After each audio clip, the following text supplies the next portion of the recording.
കൊല്ലം ജില്ലയിൽ മൃഗചികിത്സ വീട്ടുപടിക്കലെത്തുമെന്ന് മന്ത്രി ജെ ചിഞ്ചുറാണി. മൊബൈൽ വെറ്റിനറി യൂണിറ്റുകളുടെയും സർജറി യൂണിറ്റുകളുടെയും ഫ്ളാഗ് ഓഫ് ജില്ലാ വെറ്റിനറി കേന്ദ്രത്തിൽ നിർവഹിക്കുകയായിരുന്നു മന്ത്രി.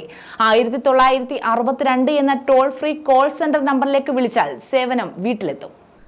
ഇത്തിക്കര, കൊട്ടാരക്കര, ചവറ ബ്ലോക്കുകളിൽ മൊബൈൽ യൂണിറ്റുകളും കൊല്ലം കേന്ദ്രീകരിച്ച ഒരു സർജറി വെറ്റിനറി യൂണിറ്റുമാണ് പ്രവർത്തനം ആരംഭിച്ചത്. പ്രത്യേക പരിശീലനം നേടിയ ഡോക്ടർമാരും ഡ്രൈവർ കം അറ്റൻഡന്റും മൊബൈൽ യൂണിറ്റിൽ ഉണ്ടാകും. ഇവരുടെ തെരഞ്ഞെടുപ്പ് നടപടികൾ പൂർത്തിയായി. ചവറ ബ്ലോക്കിലെ വാഹനം അരനല്ലൂർ മൃഗാശുപത്രിയിലും ഇത്തിക്കരയിലെ വാഹനം ചാത്തന്നൂർ മൃഗാശുപത്രിയിലും കൊട്ടാരക്കര യൂണിറ്റിൻ്റേത് കുഴിക്കാട് വെറ്റിനറി ഡിസ്പെൻസറിയിലുമാണ് ക്യാമ്പ് ചെയ്യുന്നത്. വൈകിട്ട് 6 മുതൽ രാവിലെ 5 വരെയാണ് പ്രവർത്തനം. വാഹനത്തിൽ സജ്ജമാക്കിയ QR കോഡ് സ്കാൻ ചെയ്ത് കർഷകർക്ക് ബില്ലടയ്ക്കാം. നിലവിൽ ചടയമംഗലം, അഞ്ചൽ ബ്ലോക്കുകളിൽ മൊബൈൽ യൂണിറ്റുകൾ പ്രവർത്തിക്കുന്നുണ്ട്. ജില്ലാ വെറ്റിനറി കേന്ദ്രത്തിൽ പുതിയ സർജറി യൂണിറ്റും ആരംഭിക്കുമെന്ന് മന്ത്രി ജെ ചിഞ്ചുറാണി പദ്ധതിയുടെ ഉദ്ഘാടനം നിർവഹിച്ചുകൊണ്ട് പറഞ്ഞു.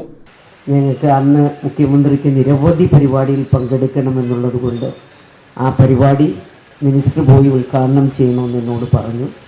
അങ്ങനെയാണ് കേരളത്തിൽ വീട്ടുമുറ്റത്ത് സേവനം എന്ന് പറയുന്ന തരത്തിലേക്ക് 59 ആംബുലൻസുകൾ കേരളത്തിൽ ഇപ്പോൾ ഞങ്ങൾ 2ാം ഘട്ടത്തിൽ ഇറക്കിയ.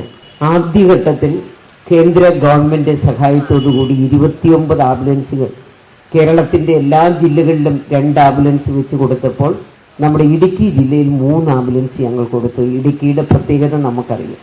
അങ്ങനെ 29 ആംബുലൻസ് ആദ്യഘട്ടത്തിൽ 2023 കൊടുത്തു. അതിൻ്റെ എല്ലാ ചെലവുകളും ഡോക്ടർമാരുടെ അവർക്ക് കൊടുക്കേണ്ടുന്ന ആനുകൂല്യങ്ങൾ ഉൾപ്പെടെ ഡ്രൈവർ കം അറ്റൻഡർ ആനുകൂല്യങ്ങൾ ഉൾപ്പെടെ കൊടുക്കുന്നത് കേന്ദ്ര സർക്കാർ തന്നെയാണ്.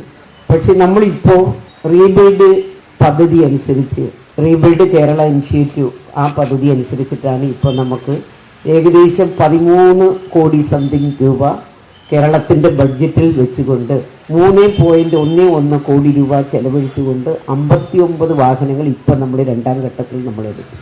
ബ്ലോക്ക് പഞ്ചായത്തുകൾ പദ്ധതി വിഹിതം ഉപയോഗിച്ച് മരുന്നുകൾ കൂടി വാങ്ങി നൽകുന്നത് കർഷകർക്കേറെ ആശ്വാസകരമാകുമെന്ന് മന്ത്രി കൂട്ടിച്ചേർത്തു. കൊല്ലം ജില്ലാ panchayat president doctor PK Gopan അധ്യക്ഷത വഹിച്ചു.